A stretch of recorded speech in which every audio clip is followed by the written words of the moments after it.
Hello guys, welcome back to an explore literature. इस video में हम unit 4 visual pleasure and narrative cinema का part second discuss करेंगे। तो आपकी बहुत सारी रिक्वेस्ट्स के बाद ये वीडियो मैं लेकर आई हूँ। So watch till the end so that you won't miss any point. Now without wasting much of your time let's start the video. हमारा सबसे पहला टॉपिक है can there be a female gaze. तो जब हम मेल गेज की बात करते हैं इसका मतलब होता है कि मेल का पर्सपेक्टिव क्या है चीज़ों को लेके। तो इसी तरीके से अब हमें फीमेल पर्सपेक्टिव पढ़ना है।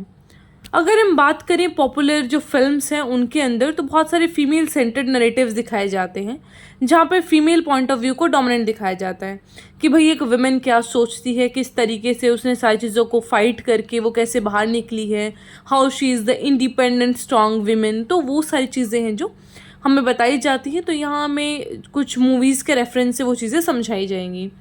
तो मॉलवे हैं जो वो अपने work after thoughts on visual pleasures and narrative cinema के अंदर बताते हैं कि हमें जो है रिविजिट करना चाहिए मेल गेज को, जो एक सेंट्रल थीसिस है हमारा मेल गेज का उसको, ताकि हम जो rise of female centred films हैं उसको समझ सकें और उसका एक जो थीसिस है बैकग्राउंड थीसिस उसको भी जान सके कि एक्चुअली किस नरेटिव पे काम करता है। She proposes that female gaze can be empowering in the case of male-dominant cinema. The female character, through her identification with the hero, could enable her to cross the lines of gender. तो वो क्या कह रहे हैं कि जो female gauge होगा ना वो एट द एंड एम्पावरिंग आपको दिखाएगा, क्योंकि अगर आपकी एक फीमेल कैरेक्टर है जो कि डोमिनेंट रहेगी तो वो कुछ भी जेंडर लाइंस को क्रॉस कर सकती है। तो एक अलग सा ही उसका नेचर उभर कर आएगा which will be beyond this limitations of the society कि आपने कुछ सर्टेन रूल्स एंड रेगुलेशंस बना रखे हैं। तो उनसे उभर कर जो भी औरत निकलेगी बाहर तो फिर वो बहुत ही स्ट्रॉन्ग और इंडिपेंडेंट वुमेन होगी।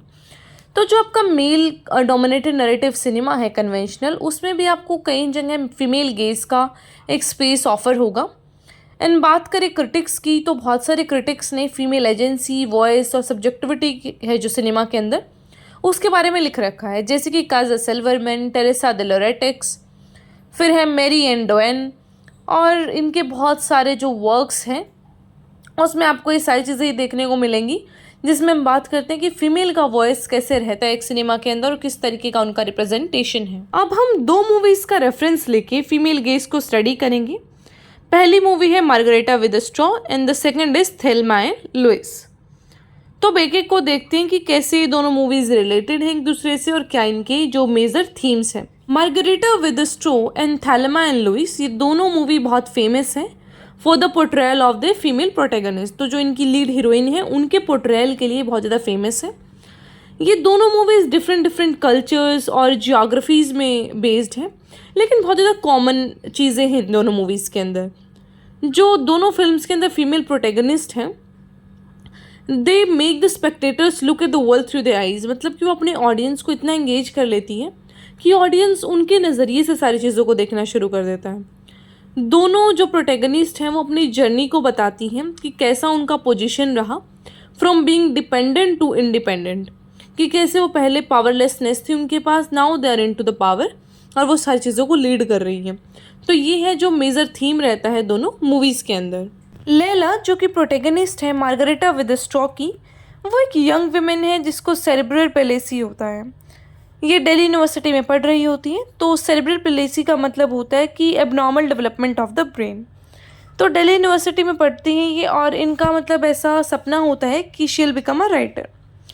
वो डिफरेंटली एबल्ड है लेकिन वो अपनी कंडीशन को ऐसा कभी हिंड्रेंस नहीं मानती अपनी लाइफ में कि भाई हाँ मैं तो डिसेबल्ड हूँ, इस वजह से मैं कुछ नहीं कर सकती, मैं तो बस एक सिंबल हूँ पिटी का। तो वो चीज़ें वो नहीं कंसिडर करती हैं। She is an aspiring writer जो कि इंडिया छोड़कर क्रिएटिव राइटिंग करती है न्यूयॉर्क में जाके। वो अपना पूरा जर्नी बताती है कि कैसे वो यूएसए तक पहुँची इंडिया से and how she discovered about her sexual and फिर सेल्फ डिस्कवरी। तो जो दोनों डिस्कवरीज हैं उनकी सेक्शुअल एंड सेल्फ डिस्कवरी उनको भी बहुत ही एलेबोरेट तरीके से मूवी में बताया गया है। जो हमारी दूसरी मूवी है थेल्मा एंड लुइस, उसके अंदर भी ट्रांजिशन ही दिखाया गया है एक वुमेन का, जो कि थेल्मा एक कंस्ट्रेंड हाउसवाइफ होती है जिसके हस्बैंड उसको ऐसा बहुत ही एग्रेसिव तरीके से ट्रीट करते हैं। Then how she become a independent women, कि वो कैसे अपनी पूरी लाइफ को चेंज कर लेती है एंड क्या क्या उसका पूरा स्ट्रगल रहता है उसको दिखाया गया है। जो ये दोनों मूवीज़ हैं वो आपको फीमेल सेक्सुअलिटी का जो पूरा रिप्रेजेंटेशन है वो देती हैं और एक फ्रेश पर्सपेक्टिव आपको प्रोवाइड करते हैं कि हाउ वुमेन थिंक, कैसा उनका चीज़ों को लेकर नज़रिया रहता है, क्या क्या वो फील करती हैं, क्या क्या प्रॉब्लम्स उनको आता है।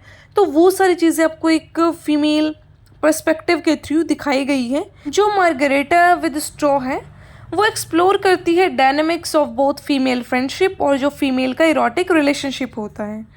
And in Thelma and Louise जो फीमेल का बॉन्डिंग है, कैसे वो सिग्निफाई करता है फ्रीडम को, नर्चरेंस को, ग्रोथ को, वो सारी चीज़ें दिखाई गई है। फीमेल स्पेस दिखाया गया है कि कैसे हेटेरोनॉर्मेटिव स्पेस रहता है and then is the patriarchal space जहाँ पे आपको सिर्फ अपने पार्टनर को ही दिखाना होता है ऐसा डोमिनेटेड कि आपका जो मेल पार्टनर है वो डोमिनेटेड है, आप उसके इन्फीरियर सेल्फ हो जो कि सिर्फ उसके काम में हेल्प करेगा। आपका अपना कोई आइडेंटिटी नहीं हो सकता, सिर्फ आप उसको सर्व करेंगे, दैट इज़ योर लाइफ।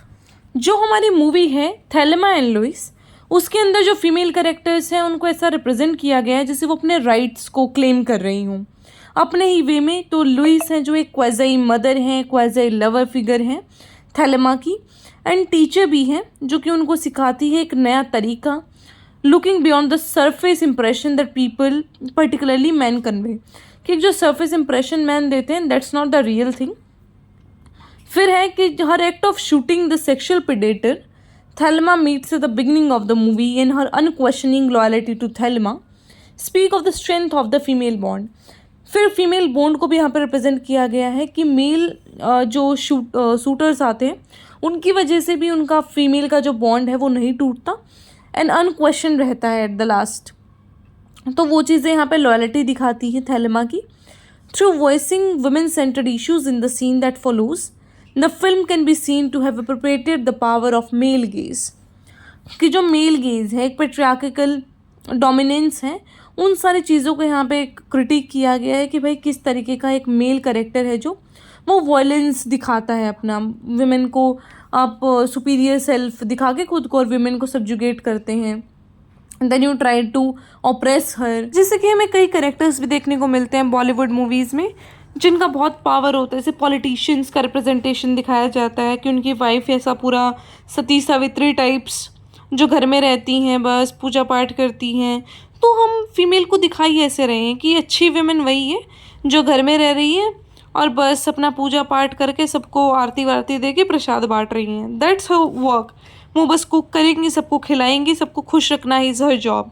तो वही चीज़ें कि आप मूवीज़ में कैसे प्रेजेंट कर रहे हो एक करेक्टर को, तो वो बातें आपको ध्यान रखनी होती हैं फीमेल गेज में कि जो फीमेल का पोर्ट्रेयल है that should be a proper portrayal, जो विमेन सोच रही है, जो वो करना चाहती है, how she'll leave all the boundaries. In the similar way we have Laila जो कि डिफरेंटली एबल्ड है लेकिन कभी भी वो अपनी इस चीज़ को आगे नहीं आने देती अपनी लाइफ में, and she is very much confident in her life.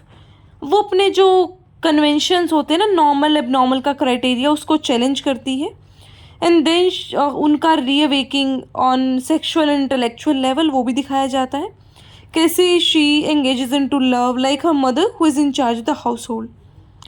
Then is Laila is made to appear in charge of her own life.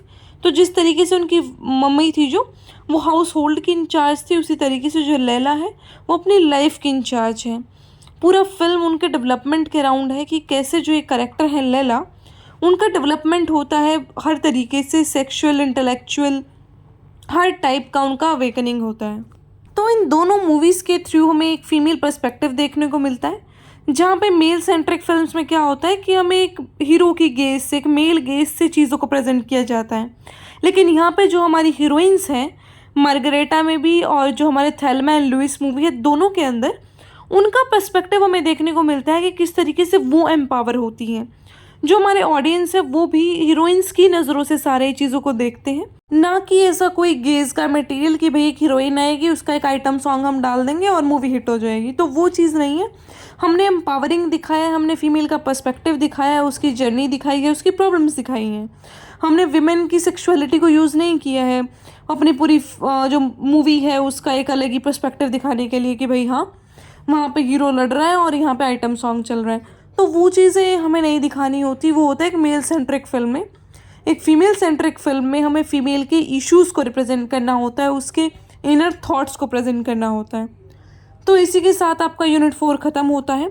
I hope आपको समझ आया होगा। फिर भी कोई क्वेश्चन है तो उसे आप पूछ सकते हैं। Alright, so I meet you in the next video. Till then take care, stay happy, stay healthy, and don't forget to subscribe the channel, like the video and share it with your friends.